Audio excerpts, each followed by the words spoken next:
Welcome to Secure Freedom Radio. This is Frank Gaffney, your host and guide for what I think of as an intelligence briefing on the war for the free world. A man who has been making outsized contributions to our thinking, our understanding, our capacity to deal with this war for the free world is our first guest. He is Professor Alan Dershowitz, a distinguished professor emeritus now at Harvard Law School, a remarkable contributor to the Commonweal through now 30 nonfiction books and 2 novels, including several that are directly relevant to the topic at hand, which is Iran, the bomb, the deal, and what all of this might mean for both us and our friends, notably Israel, in the Middle East. Professor Dershowitz, welcome back. It is very good to have you with us, sir.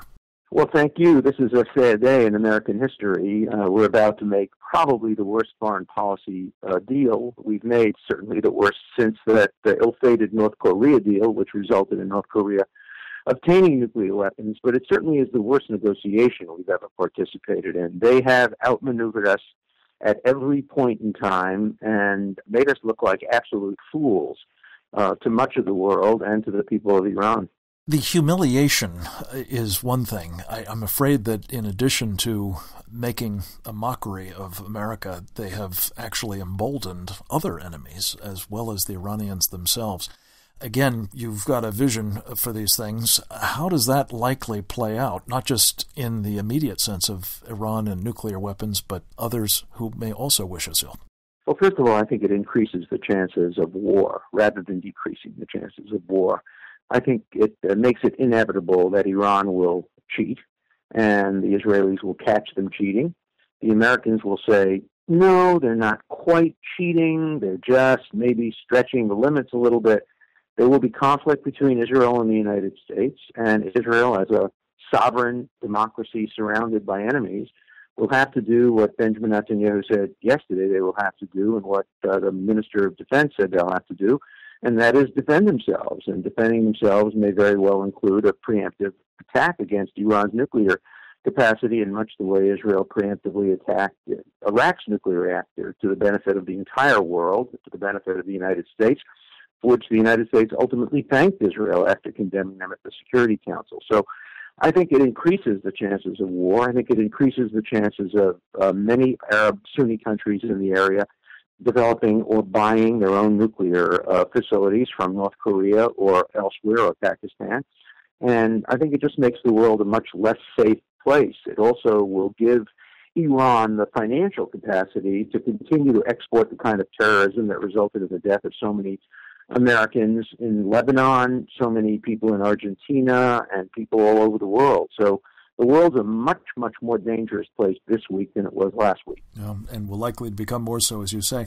You know, this is such an important point, Professor Dershowitz, because what we're now routinely told, particularly by those who are, I think it's fair to say, reluctant proponents of this deal, or maybe apologists for it, is, well, if you don't do this, then the alternative is war. What you're saying is basically it's war of the worst kind, namely something that they may precipitate if we don't press on. Is that your view? Yeah, my view is that if we don't accept the deal, we can maintain the sanctions. They won't be as effective as they were previously, because I think the Obama administration's negotiating tactics have put us in a lose-lose situation, but there's losing and there's losing. And I think the worst loss will be to take the deal and let Iran become a nuclear power in probably 6 or 7 years, which I think is what would happen. I do think that if the sanctions were maintained and the arms embargo maintained and the Security Council resolution maintained, it weakens Iran and it weakens their ability to engage in military adventures. So I do think that no deal is better than this deal. I think that we would have been much better off not having entered into the kind of negotiation we entered into, which will result inevitably in a weakening of the sanctions, even if the deal goes through. But I think for purposes of this discussion, we have to assume the deal will go through. The Iranians will have achieved virtually everything they set out to achieve. The United States will have crossed various of its own red lines and back down on a number of what we said were non-negotiable positions. And I think it has exposed our allies, not only Israel, but Saudi Arabia, Jordan, Egypt, the Emirates, to great threats of hegemony from Iran, which will then take advantage of its increased both military and economic power. Do you fear, Professor Alan Dershowitz, that one of the things that will flow from this deal is an international legitimacy to the Iranian nuclear program that might make it even more difficult for the Israelis to take such defensive actions if they feel they have to? There's no doubt about that. There's no doubt that if Israel had attacked the Iranian nuclear reactor, say 2 or 3 years ago, the United States would have complained, maybe even subjected them to UN condemnation, but the alliance would have continued. But now, if Israel stands in the way of the deal and attacks after a deal has been made, it's going to be much, much more difficult for Israel. They'll be in extreme isolation. That doesn't mean they won't do it. They have to concern themselves with protecting and defending their civilians and their citizens and caring less about what the world cares about them. And so it's going to be difficult diplomatically. There'll be opposition to it within Israel. But if the government feels that Iran is on the verge of developing nuclear weapons, which they've already said they would use against Israel, their liberal former president, Rafsanjani, once said that if they develop nuclear weapons and bomb Tel Aviv, they'll kill 3 million Jews. Israel will retaliate by bombing Tehran and killing 20 million Muslims. And Rafsanjani said the trade-off would be worth it because that would mark the end of the Jewish state, and it would maintain Islam and maintain Iran.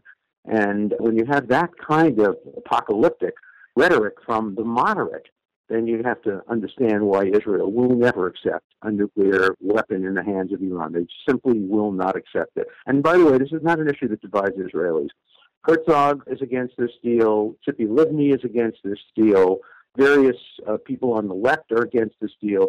This is a deal that unites Israelis, right and left, against what the deal now appears to be. We're speaking with the Felix Frankfurter Professor of Law Emeritus at Harvard Law School, the author of myriad important books touching on this very subject, including, quote, The Case for Israel.